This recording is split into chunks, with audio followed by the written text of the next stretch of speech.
Greetings, my fellow Rainbow Thinkers. This is LO3 Roots Podcast. My name is Craig, transmitting from the beautiful Funky Mango, South Florida. And today's date is Saturday, December 2nd, 2017. It is a beautiful day along the new river of my town.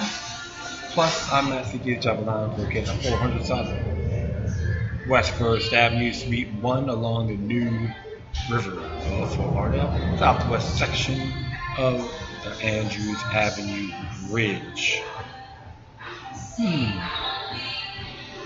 And I'm just a little bit mellowed out.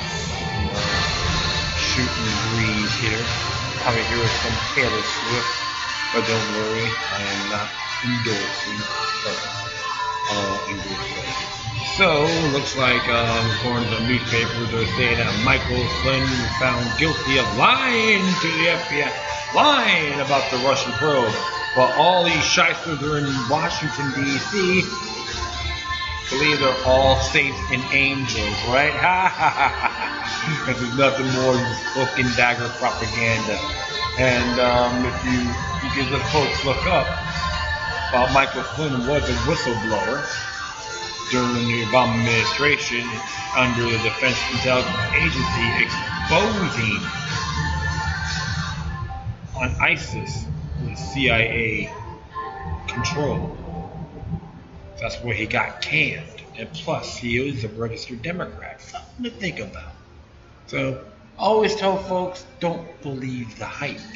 And everyone's still in a climax. If Trump's out there, people go, oh yeah, we got rid of him. You know what? You got a bunch of douchebags in there right now. Don't give a damn about any of us. So get into the bigger picture. Examine it more thoroughly. So I'm going to be talking some topics here. It'll be probably pretty short, but it's okay.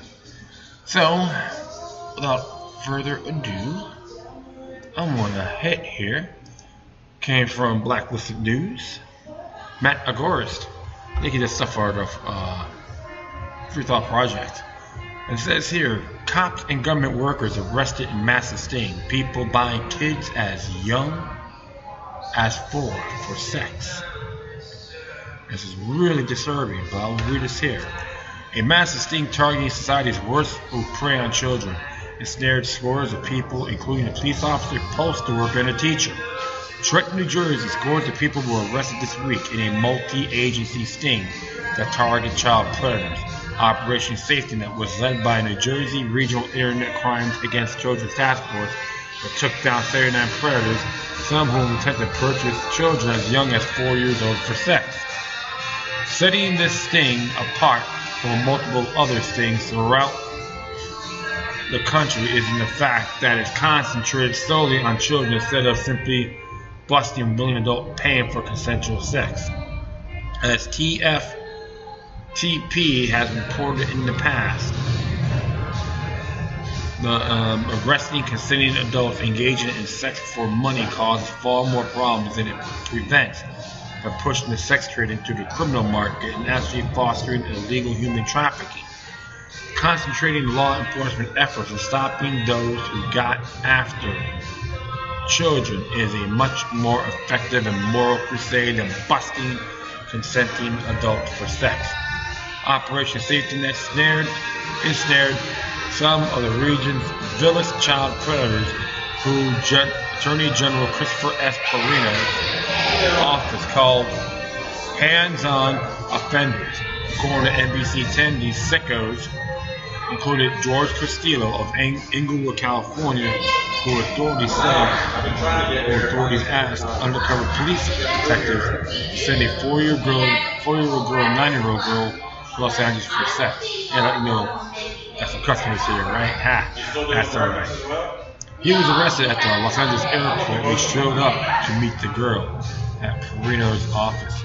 Castillo faces federal charges on transportation of a minor with intent to engage in criminal sexual activity and production of child pornography, as well as state charges that include child trafficking, according to the report.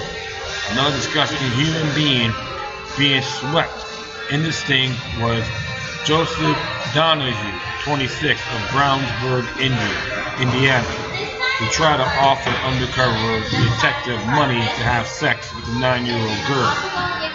He had brought the girl in a nightgown from a Disney movie. Authorities said he was charged in Indiana with attempting child molestation, according to NBC 10.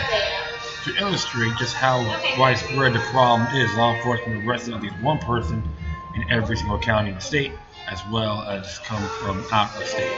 It wasn't just basement dwellers and recluses who were busted either, including 39 arrests was an officer from Trenton, Paul Marinelli, a 20-year-old veteran of the department, a teacher, a postal worker, and multiple successful IT professionals. Marinelli was also just arrested in September for possession of child porn and pleaded not guilty.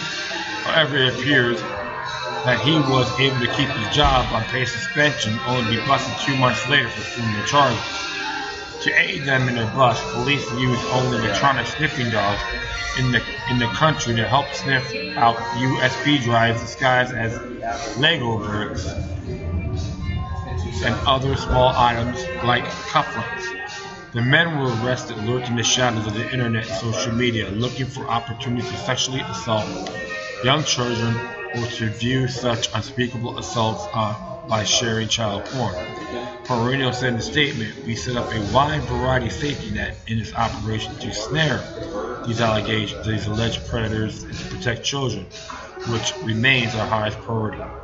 What this thing illustrates is that the problem of child sex abuse exists in all walks of life, including those who tasked with stopping it. TFTP applauds the men and women who devoted the last 9 months of Operation Safety Net, and their work should serve as an example to the countless other departments who spend far more money and time going after people possessing a plant or for their illegal window tint.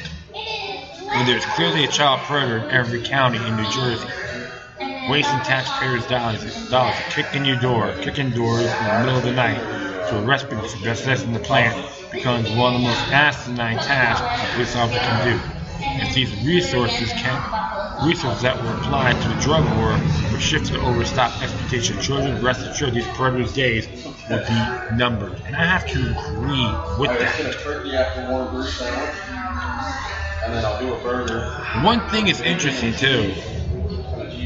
There's a thing called Project Hive, and that's what these people I know will set people up, send them child pornography in their computer. That has happened too, so you gotta look at those as well. And we know some of these folks will be sick SOBs, which I despise, but they're still innocent to proven guilty. Well, I'll say one thing about this whole child trafficking. This is part of the immigration problem when you really look at it. People are conscripted to come in here and sell them all across the land. And I have to agree that I'd rather see my money be invested in this than the garbage, the propaganda, the victimless crime. These are victims. That's what I find most essential. Get this done once and for all. And I do recall, I brought up a couple times, President Trump signed an executive order on February 9th of this year, stating he wanted to make it fully implement human trafficking. Here's the thing, my friends, like him or not, he's a grandfather. And so he has grandkids. He's thinking about them. And I know one thing for you about grandparents. They are really cherish the children they have, the grandchildren.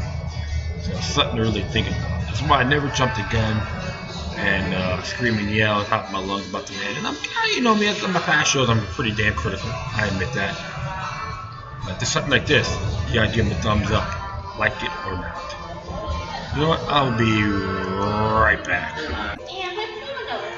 Okay, so next one I'm going to be reading here came from Intel News yesterday. Trump administration allegedly considering a plan to privatize CIA operations by Joseph Fisanikis. United States Central Intelligence Agency and the White House are considering several proposals to hire private companies to carry out covert operations abroad, according to a report. BuzzFeed News said on Thursday that the proposals were communicated to the White House in the summer. The news site, which described the proposed plan as highly unusual. According to three sources who have been briefed, who have direct knowledge of the proposals, sources told BuzzFeed, if approved, the plan would include establishment of large intelligence networks in so-called denied areas, namely sworn environments deemed hostile. The networks would recruit, handle local agents to carry out psychological operations, capture terrorism suspects, and rendition them to the U.S. or third countries. Islamic extremism is mentioned as a primary target of the proposal. According to BuzzFeed, one of the proposals involved Amateur Group, a private company headquartered in the remote town of Whitefish in northwestern Montana. The company is staffed by former members of the U.S. intelligence community who have security clearances. It specializes in intelligence training and risk assessment, but also collects and analyzes intelligence and provides counterintelligence services for government agencies in America and what calls friendly foreign governments abroad. The company has reportedly been holding discussions with senior officials in the administration of President Donald Trump in recent weeks, according to two BuzzFeed sources. Same sources say the move toward privatization of some intelligence operations is being led by a feeling in the Trump administration that the CIA has a negative view of the White House. They claim that the CIA is not prepared to go along with the Trump administration's efforts to make the agency's operation more aggressive and,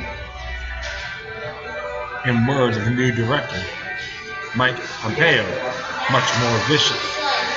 They therefore see privatization as a way to bypass the resistance and skepticism of the CIA's upper management. BuzzFeed said it contacted the CIA about the animal group proposal, but the agency preferred not to comment. A press officer for the National Security Council, which is chaired by President Trump, said that his members were not aware of the privatization proposal.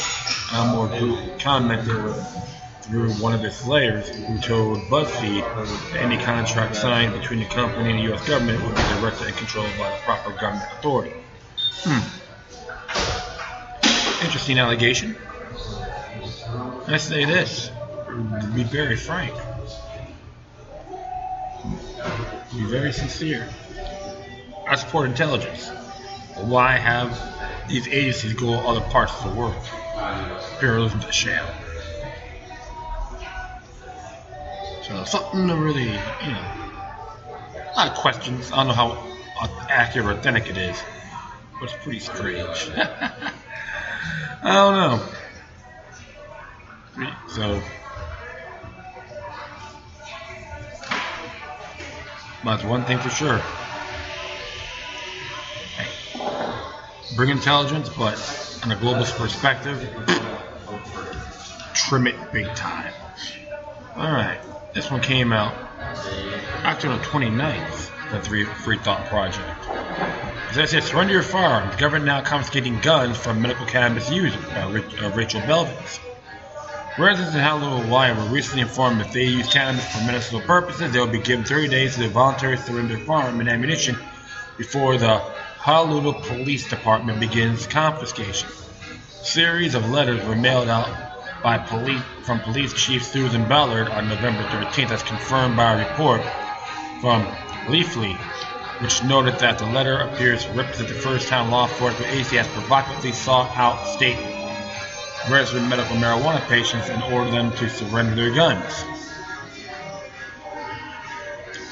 And the section is called H134-7A. You're disqualified. It says here they're disqualified from firearms ownership, possession, or controlling firearms. The medical marijuana use disqualifies you from ownership of firearms and ammunition. So I'm just going to keep on here. The letter from Chief Ballard started claiming this purpose, which I said that already. It says here that the letter references HRS 34-7.3, which indicates seizure of firearms upon disqualification.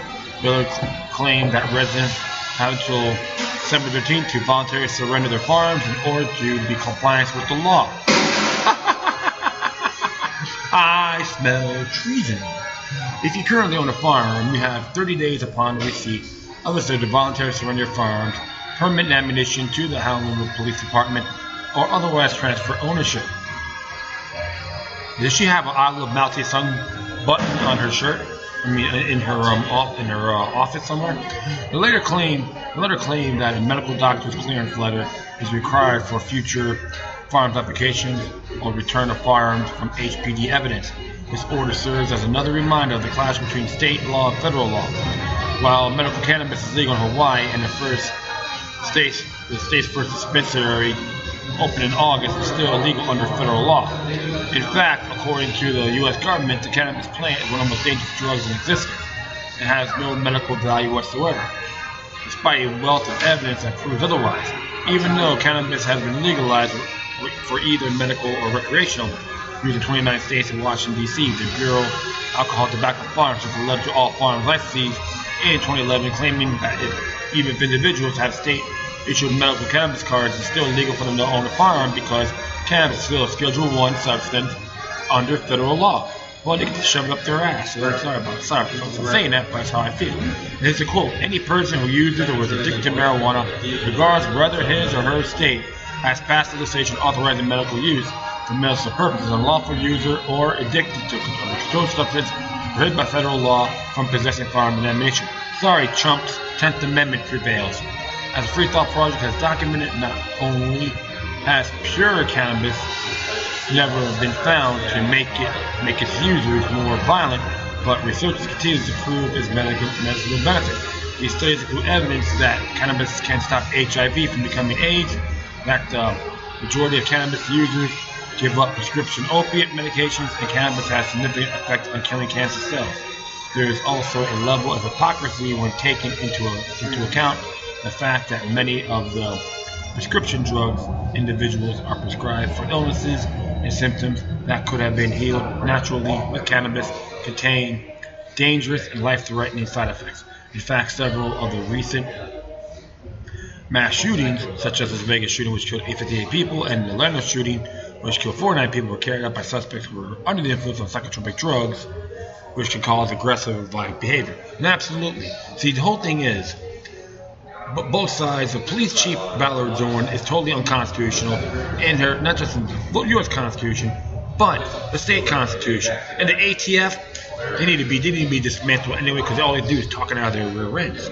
So instead of just rambling, I'll give you a couple things on Article 1 of the state constitution, called Bill of Rights, and we can hit Article 2, Section 2, All rights of individuals, all persons are free by nature and are equal in their inherent and inalienable rights.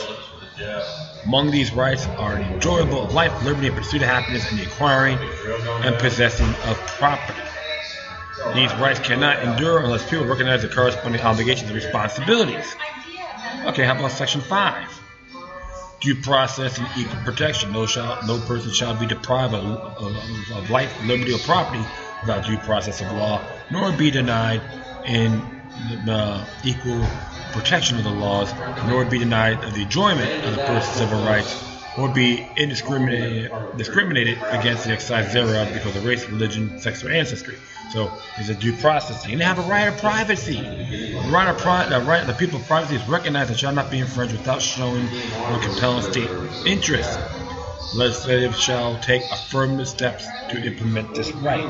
Make hit 7, searches, seizures, and invasion of privacy. So if you don't surrender your firearm, they're going to try to use the seizure state. And of course, the right of people to be secure in their persons, houses, papers, and effects against unreasonable searches, seizures, and invasion of privacy shall not be violated, and no warrant shall issue but upon probable cause, supported by oath or affirmation, and particularly describing the place to be searched and the persons or things to be seized, or the communication sought to be intercepted. And it says here, rights of citizens, Section 8, no citizen shall be disenfranchised or deprived of any rights or privileges secured to other citizens unless by the law of the land. Exactly, that's not the law of the land anyway. It's the whole thing's unconstitutional. Just giving up your firearms if you're using medical marijuana. So when we hit 17, Section 17, right to bear arms, a well-regulated militia being necessary to secure a free state, the right of the people to keep and bear arms shall not be infringed. So this is in Article 1, Section 17. And we can hit 22. The enumeration of rights and privileges shall not be construed to impair or deny others retained by the people.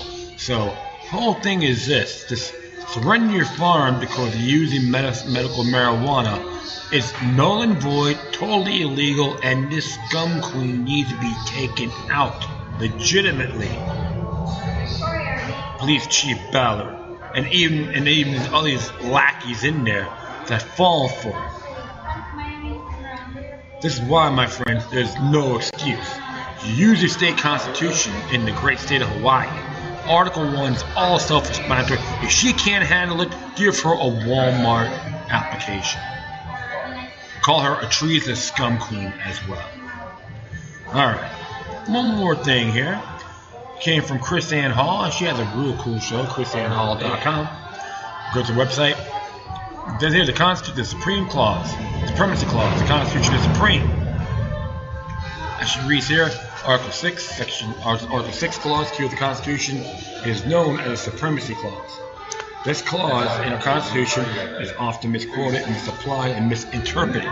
Those who support and overrun supreme federal power like to use this clause to beat the states into a powerless submission to every assertive federal authority.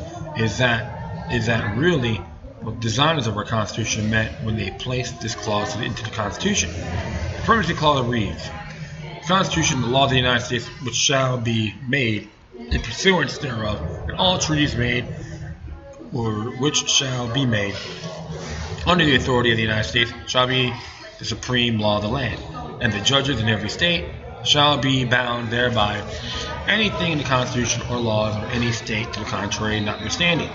A plain reading of this text tells us several things. 1. The Constitution shall be the supreme law of the land. 2. The laws of the United States shall be made in pursuance to the Constitution or the supreme law of the land. 3. Treaties are made under the authority of the United States shall be the supreme law of the land. The Constitution, through this clause, has been established as the highest standard of law regarding the federal government. The laws of the United States are below the Constitution. The treaties of the United States must be made under the authority of the Constitution. As far as federal government is concerned, there is nothing higher than the Constitution. Alexander Hamilton explains the underlying principle of this clause in Federalist 78. There is no position which depends on clearer principles than that every act of a delegated authority contrary to the tenor of the Commission under which is exercised is void. No legislative act, therefore, contrary to the Constitution can be valid. You know, it's funny, I'm not crazy about this guy, but I got to say he's right. James Madison explains in Federalist 45 that powers delegated by the proposed Constitution to the federal government are few and defined, and those powers are to be principally exercised upon foreign affairs such as war, peace, negotiations, and foreign commerce. According to Hamilton, when the federal government exercises powers that have not been delegated through the Constitution, the acts performed through that unauthorized power are null and void. What that means is, if Congress passes a law and that law is not made consistent with the powers delegated by the Constitution, then that law is completely invalid. Thomas Jefferson researched the concept of the Kentucky Revolution in 1798. Whenever the general government assumes undelegated powers, its acts are unauthoritative, void, and of no force. Supremacy Clause codifies this very principle that any law made by Congress that is not made in pursuance to the Constitution is no law at all. A law made by Congress that is not made pursuant to the Constitution is not authorized by expressly delegated power. It is not the supreme law of the land, and the judges in every state are not bound by it. The Supremacy Clause does not make every law of Congress, every act of Congress, every federal regulation, or every Supreme Court opinion superior to the state's laws and state constitutions. It is the exact opposite. the states agreed amongst one another to be bound by their mutual compact. The Constitution, not to subject themselves to every whim of the Declaration, the Supremacy Clause, in fact, puts the federal